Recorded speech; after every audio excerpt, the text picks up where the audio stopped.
ಓಂ ಶಾಂತಿ. ಮಧುರಾತಿ ಮಧುರ ಶಿವ ಪರಮಾತ್ಮ ತಂದೆಯ ಮಧುರ ಮಹಾವಾಕ್ಯವನ್ನು ಕೇಳೋಣ. ಇಂದಿನ ಮುರಳಿಯ ದಿನಾಂಕವಾಗಿದೆ 7/7/2025. ಪ್ರಾತಃ ಮುರಳಿ ಬಾಪ್ತಾದ ಮಧುಬನ್. ಮಧುರ ಮಕ್ಕಳೇ, ನೀವು ಬಹಳ ರಾಯಲ್ ವಿದ್ಯಾರ್ಥಿಗಳಾಗಿದ್ದೀರಿ. ನೀವು ತಂದೆ, ಶಿಕ್ಷಕ ಮತ್ತು ಸದ್ಗುರುವಿನ ನೆನಪಿನಲ್ಲಿರಬೇಕಾಗಿದೆ. ಅಲೌಕಿಕ ಸೇವೆ ಮಾಡಬೇಕಾಗಿದೆ. ಇಂದಿನ ಪ್ರಶ್ನೆಯಾಗಿದೆ, ಯಾರು ತಮ್ಮನ್ನು ತಾವು ಬೇಹದ್ದಿನ ಪಾತ್ರಧಾರಿ ಎಂದು ತಿಳಿದು ನಡೆಯುವರೋ ಅವರ ಲಕ್ಷಣಗಳನ್ನು ತಿಳಿಸಿ. ಉತ್ತರ: ಅವರ ಬುದ್ಧಿಯಲ್ಲಿ ಯಾವುದೇ ಸ್ಥೂಲ ಸೂಕ್ಷ್ಮ ದೇಹಧಾರಿಗಳ ನೆನಪಿರುವುದಿಲ್ಲ. ಅವರು ಒಬ್ಬ ತಂದೆಯನ್ನು ಮತ್ತು ಶಾಂತಿಧಾಮ ಮನೆಯನ್ನು ನೆನಪು ಮಾಡುತ್ತಾ ಇರುತ್ತಾರೆ, ಏಕೆಂದರೆ ಬಲಿಹಾರಿಯು ಒಬ್ಬ ತಂದೆಯದೇ ಆಗಿದೆ. ಹೇಗೆ ತಂದೆಯು ಇಡೀ ಪ್ರಪಂಚದ ಸೇವೆ ಮಾಡುತ್ತಾರೆ, ಪತಿತರನ್ನು ಪಾವನ ಮಾಡುತ್ತಾರೆಯೋ ಹಾಗೆಯೇ ಮಕ್ಕಳು ಸಹ ತಂದೆಯ ಸಮಾನ ಸೇವಾದಾರಿಗಳಾಗಿ ಬಿಡುತ್ತಾರೆ. ಓಂ ಶಾಂತಿ. ಮೊಟ್ಟ ಮೊದಲಿಗೆ ತಂದೆಯು ಮಕ್ಕಳಿಗೆ ಸಾವಧಾನ ನೀಡುತ್ತಾರೆ. ಇಲ್ಲಿ ಕುಳಿತುಕೊಳ್ಳುತ್ತೀರೆಂದರೆ ತಮ್ಮನ್ನು ಆತ್ಮವೆಂದು ತಿಳಿದು ತಂದೆಯ ಮುಂದೆ ಕುಳಿತಿದ್ದೀರಾ? ಇದನ್ನೂ ಸಹ ಬುದ್ಧಿಯಲ್ಲಿ ತಂದುಕೊಳ್ಳಿ. ನಾನು ತಂದೆಯ ಮುಂದೆಯೂ ಕುಳಿತಿದ್ದೇವೆ, ಶಿಕ್ಷಕನ ಮುಂದೆಯೂ ಕುಳಿತಿದ್ದೇವೆ. ನಂಬರ್ 1 ಮಾತಾಗಿದೆ. ನಾವು ಆತ್ಮರಾಗಿದ್ದೇವೆ, ತಂದೆಯೂ ಆತ್ಮನಾಗಿದ್ದಾರೆ, ಶಿಕ್ಷಕನೂ ಆತ್ಮನಾಗಿದ್ದಾರೆ, ಒಬ್ಬರೇ ಆಗಿದ್ದಾರಲ್ಲವೇ? ಈ ಹೊಸ ಮಾತನ್ನು ನೀವು ಕೇಳುತ್ತೀರಿ. ಬಾಬಾ, ನಾವಂತೂ ಕಲ್ಪ ಕಲ್ಪವೂ ಇದನ್ನು ಕೇಳುತ್ತೇವೆಂದು ಹೇಳುತ್ತೀರಿ ಅಂದಾಗ ಬುದ್ಧಿಯಲ್ಲಿ ಇದು ನೆನಪಿರಲಿ. ತಂದೆಯು ಓದಿಸುತ್ತಾರೆ, ನಾನಾತ್ಮನು ಈ ಕರ್ಮೇಂದ್ರಿಯಗಳ ಮೂಲಕ ಕೇಳಿಸಿಕೊಳ್ಳುತ್ತೇನೆ. ಈ ಜ್ಞಾನವು ನೀವು ಮಕ್ಕಳಿಗೆ ಶ್ರೇಷ್ಠಾತಿ ಶ್ರೇಷ್ಠ ಭಗವಂತನ ಮೂಲಕ ಈ ಸಮಯದಲ್ಲಿಯೇ ಸಿಗುತ್ತದೆ. ಅವರು ಎಲ್ಲ ಆತ್ಮಗಳ ತಂದೆಯಾಗಿದ್ದಾರೆ. ಆಸ್ತಿಯನ್ನೂ ಕೊಡುತ್ತಾರೆ. ಯಾವ ಜ್ಞಾನವನ್ನು ಕೊಡುತ್ತಾರೆ? ಎಲ್ಲರ ಸದ್ಗತಿ ಮಾಡುತ್ತಾರೆ, ಅಂದರೆ ಮನೆಗೆ ಕರೆದುಕೊಂಡು ಹೋಗುತ್ತಾರೆ. ಎಷ್ಟು ಮಂದಿಯನ್ನು ಕರೆದುಕೊಂಡು ಹೋಗುತ್ತಾರೆ? ಇದೆಲ್ಲವನ್ನು ನೀವು ತಿಳಿದುಕೊಂಡಿದ್ದೀರಿ. ಸೊಳ್ಳೆಗಳೋಪಾದಿಯಲ್ಲಿ ಎಲ್ಲರೂ ಸಹ ಹೋಗಬೇಕಾಗಿದೆ.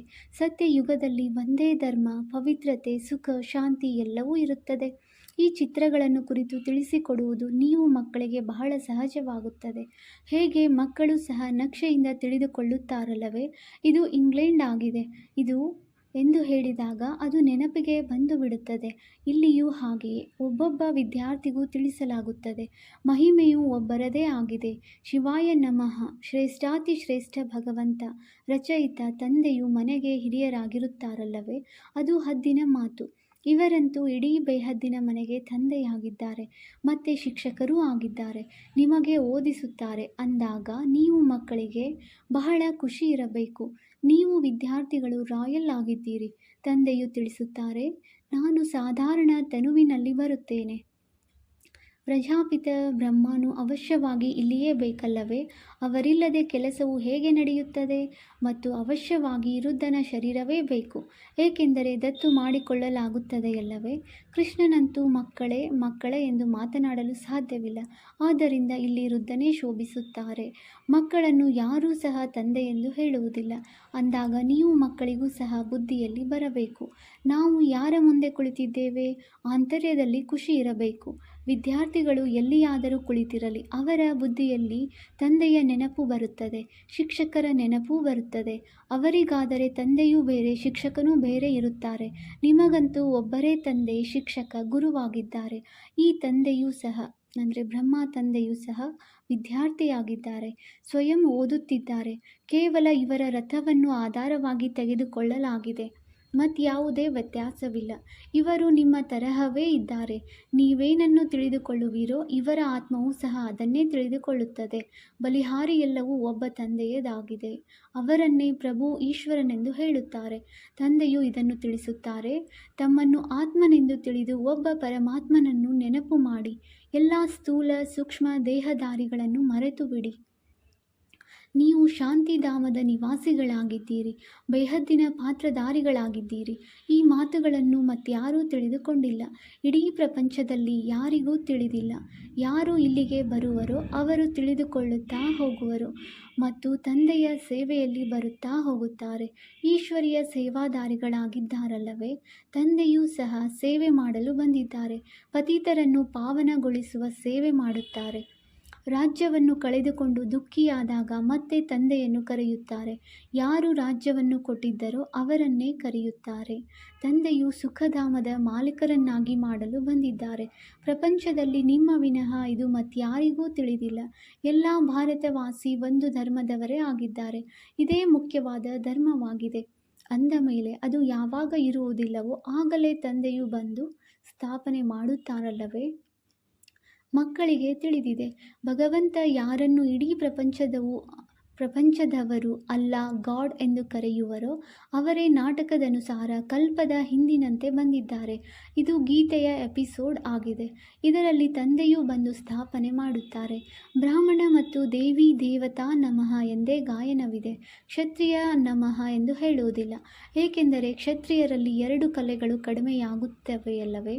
ಹೊಸ ಪ್ರಪಂಚಕ್ಕೆ ಸ್ವರ್ಗವೆಂದೇ ಹೇಳಲಾಗುತ್ತದೆ. ತ್ರೇತಾಯುಗಕ್ಕೆ ಹೊಸ ಪ್ರಪಂಚವೆಂದು ಹೇಳುವುದಿಲ್ಲ.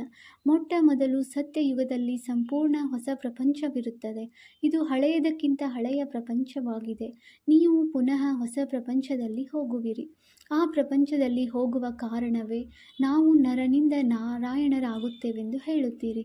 ಸತ್ಯನಾರಾಯಣನ ಕಥೆಯನ್ನು ಕೇಳುತ್ತೇವೆ ಎಂದು ಹೇಳುತ್ತೀರಿ. ರಾಜಕುಮಾರರಾಗುವ ಕಥೆಯೆಂದು ಹೇಳುವುದಿಲ್ಲ. ಇದು ಸತ್ಯನಾರಾಯಣನ ಕಥೆಯಾಗಿದೆ. ಅವರು ನಾರಾಯಣನನ್ನು ಬೇರೆ ಎಂದು ತಿಳಿಯುತ್ತಾರೆ. ಆದರೆ ನಾರಾಯಣನ ಯಾವುದೇ ಜೀವನ ಕಥೆಯಂತೂ ಇಲ್ಲ. ಜ್ಞಾನದ ಮಾತುಗಳು ಬಹಳಷ್ಟಿವೆಯಲ್ಲವೇ? ಆದ್ದರಿಂದಲೇ 7 ದಿನಗಳ ಸಮಯವನ್ನು ಕೊಡಲಾಗುತ್ತದೆ. ಈ 7 ದಿನಗಳು ಬಟ್ಟಿಯಲ್ಲಿರಬೇಕಾಗುವುದು. ಅಂದರೆ ಇಲ್ಲಿಯೇ ಕುಳಿತು ಬಿಡುವುದಲ್ಲ. ಹೀಗೆ ಮಾಡಿದರೆ ಬಟ್ಟಿಯ ನೆಪ ಮಾಡಿಕೊಂಡು ಅನೇಕರು ಬಂದು ಬಿಡುವರು. ವಿದ್ಯಾಭ್ಯಾಸವು ಬೆಳಗ್ಗೆ ಮತ್ತು ಸಾಯಂಕಾಲದ ಸಮಯದಲ್ಲಿ ನಡೆಯುತ್ತದೆ. ಮಧ್ಯಾಹ್ನದಲ್ಲಿ ವಾಯುಮಂಡಲವು ಸರಿಯಾಗಿರುವುದಿಲ್ಲ. ರಾತ್ರಿಯಲ್ಲಿಯೂ 10 ರಿಂದ 12 ಗಂಟೆಯವರೆಗೆ ಬಹಳ ಕೆಟ್ಟ ಸಮಯವಾಗಿದೆ. ಇಲ್ಲಿ ನೀವು ಮಕ್ಕಳು ಸಹ ನೆನಪಿನಲ್ಲಿದ್ದು ಸತೋಪ್ರಧಾನರಾಗುವ ಪರಿಶ್ರಮ ಪಡಬೇಕಾಗಿದೆ. ಇಡೀ ದಿನವಂತೂ ಉದ್ಯೋಗ ವ್ಯವಹಾರಗಳಲ್ಲಿ ಇರುತ್ತೀರಿ. ಇಂಥವರು ಅನೇಕರಿದ್ದಾರೆ. ಉದ್ಯೋಗ ವ್ಯವಹಾರಗಳನ್ನು ಮಾಡುತ್ತಲೂ ಇನ್ನೂ ಹೆಚ್ಚಿನ ನೌಕರಿಗಾಗಿ ಓದುತ್ತಾರೆ. ಇಲ್ಲಿಯೂ ನೀವು ಓದುತ್ತೀರೆಂದರೆ ಯಾರು ಓದಿಸುವರೋ ಆ ಶಿಕ್ಷಕರನ್ನು ನೆನಪು ಮಾಡಬೇಕಾಗಿದೆ.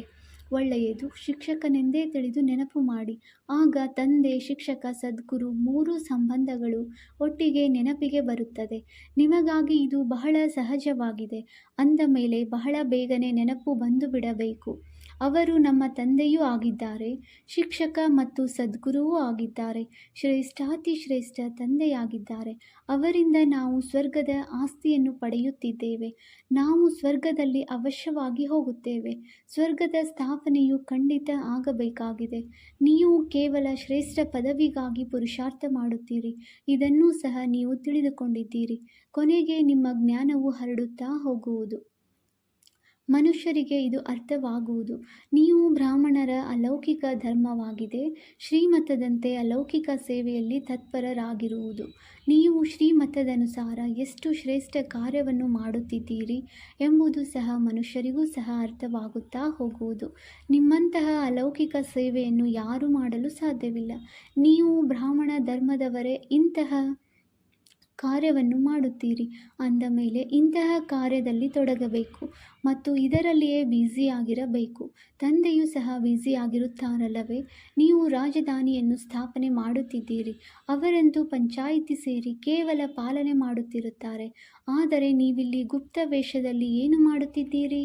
ನೀವು ಗುಪ್ತ ಸೈನಿಕರು, ಅಹಿಂಸಕರಾಗಿದ್ದೀರಿ. ಇದರ ಅರ್ಥವನ್ನು ಯಾರೂ ತಿಳಿದುಕೊಂಡಿಲ್ಲ. ನೀವು ಡಬಲ್ ಅಹಿಂಸಕ ಸೇನೆಯಾಗಿದ್ದೀರಿ. ಬಹಳ ದೊಡ್ಡ ಹಿಂಸೆಯು ಈ ವಿಕಾರದ್ದಾಗಿದೆ. ಇದೇ ಪತಿತರನ್ನಾಗಿ ಮಾಡುತ್ತದೆ.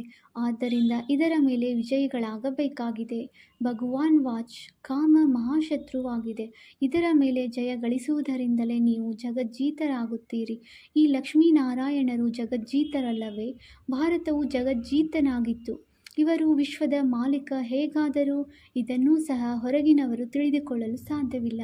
ಇದನ್ನು ತಿಳಿದುಕೊಳ್ಳಲು ಬಹಳ ವಿಶಾಲ ಬುದ್ಧಿ ಇರಬೇಕು. ದೊಡ್ಡ ದೊಡ್ಡ ವಿದ್ಯೆಯನ್ನು ಓದುವವರ ಬುದ್ಧಿಯು ವಿಶಾಲವಾಗಿರುತ್ತದೆಯಲ್ಲವೇ? ನೀವು ಶ್ರೀಮತದನುಸಾರ ತಮ್ಮ ರಾಜ್ಯವನ್ನು ಸ್ಥಾಪನೆ ಮಾಡುತ್ತೀರಿ. ನೀವು ಯಾರಿಗೆ ಬೇಕಾದರೂ ತಿಳಿಸಬಲ್ಲಿರಿ. ವಿಶ್ವದಲ್ಲಿ ಶಾಂತಿ ಇತ್ತು. ಆಗ ಮತ್ಯಾವುದೇ ರಾಜ್ಯವಿರಲಿಲ್ಲ. ಸ್ವರ್ಗದಲ್ಲಿ ಅಶಾಂತಿ ಇರಲು ಸಾಧ್ಯವಿಲ್ಲ. ಸತ್ಯಯುಗಕ್ಕೆ ಭಗವಂತನ ಹೂದೋಟವೆಂದು ಹೇಳುತ್ತಾರೆ. ಕೇವಲ ಹೂದೋಟವೇ ಇರುವುದಿಲ್ಲ, ಮನುಷ್ಯರು ಬೇಕಲ್ಲವೇ? ನಾವು ಅಂತಹ ಸ್ವರ್ಗದ ಮಾಲೀಕರಾಗುತ್ತಿದ್ದೇವೆ ಎಂದು ಮಕ್ಕಳಿಗೆ ತಿಳಿದಿದೆ. ಅಂದ ಮೇಲೆ ಎಷ್ಟೊಂದು ಖುಷಿ ಇರಬೇಕು ಮತ್ತು ವಿಚಾರಗಳು ಶ್ರೇಷ್ಠವಾಗಿರಬೇಕು.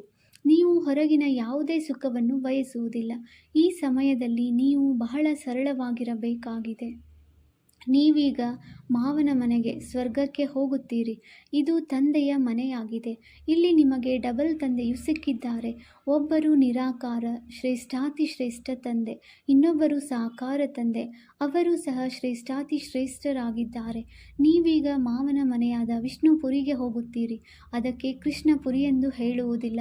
ಮಕ್ಕಳ ಪುರಿ ಧಾಮ ಇರುವುದಿಲ್ಲ.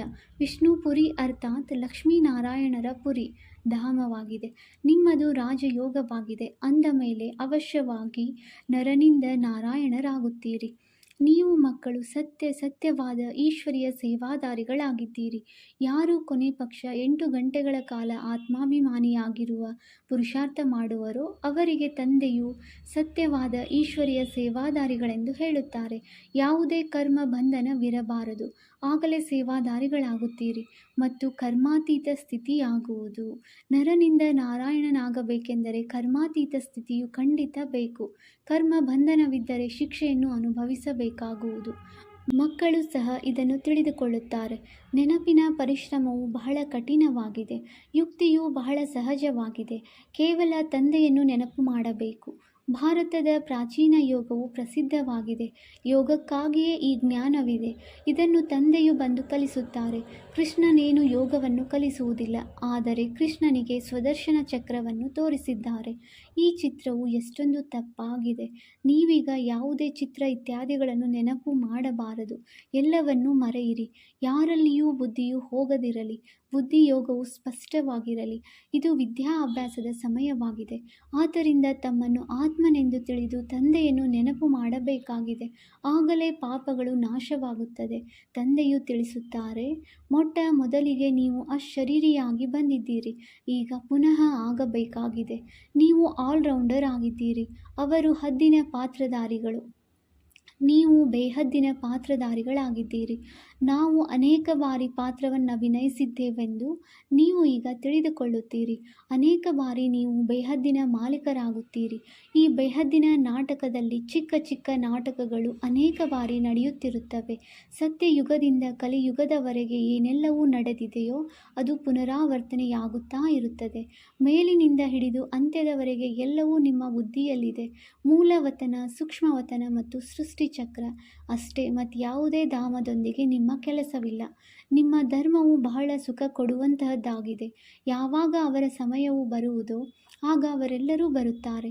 ನಂಬರ್ ವಾರ್ ಹೇಗೆ ಬಂದಿದ್ದಾರೆಯೋ ಹಾಗೆಯೇ ಹಿಂತಿರುಗಿ ಹೋಗುತ್ತಾರೆ. ನಾವು ಅನ್ಯ ಧರ್ಮದ ವರ್ಣನೆಯನ್ನೇನು ಮಾಡುವುದು? ಕೇವಲ ನೀವು ಒಬ್ಬ ತಂದೆಯ ನೆನಪಿನಲ್ಲಿರಬೇಕಾಗಿದೆ. ಚಿತ್ರ ಇತ್ಯಾದಿಗಳ ಎಲ್ಲವನ್ನೂ ಮರೆತು ಒಬ್ಬ ತಂದೆಯನ್ನು ನೆನಪು ಮಾಡಬೇಕಾಗಿದೆ. ಬ್ರಹ್ಮ, ವಿಷ್ಣು, ಶಂಕರನನ್ನಲ್ಲ, ಕೇವಲ ಒಬ್ಬರನ್ನು ನೆನಪು ಮಾಡಿ. ಪರಮಾತ್ಮನು ಲಿಂಗ ರೂಪವಾಗಿದ್ದಾರೆಂದು ಮನುಷ್ಯರು ತಿಳಿಯುತ್ತಾರೆ. ಆದರೆ ಲಿಂಗ ಸಮಾನವಾದ ವಸ್ತುವಿರಲು ಹೇಗೆ ಸಾಧ್ಯ? ಆ ರೂಪದಲ್ಲಿ ಜ್ಞಾನವನ್ನು ತಿಳಿಸಲು ಹೇಗೆ ಸಾಧ್ಯ? ನೀವು ಕೇಳಲು ಯಾವುದೇ ಪ್ರೇರಣೆಯಿಂದ ಯಾವುದಾದರೂ ಸ್ಪೀಕರ್ ಇಡುವರೆ?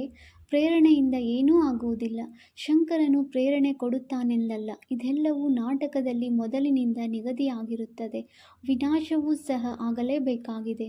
ಹೇಗೆ ನೀವಾತ್ಮರು ಶರೀರದ ಮೂಲಕ ಮಾತನಾಡುತ್ತೀರೋ ಹಾಗೆಯೇ ಪರಮಾತ್ಮನೂ ಸಹ ನೀವು ಮಕ್ಕಳೊಂದಿಗೆ ಮಾತನಾಡುತ್ತಾರೆ. ಅವರ ಪಾತ್ರವೇ ದಿವ್ಯ ಅಲೌಕಿಕವಾಗಿದೆ. ಪತಿತರನ್ನು ಪಾವನ ಮಾಡುವವರು ಒಬ್ಬರೇ ತಂದೆಯಾಗಿದ್ದಾರೆ.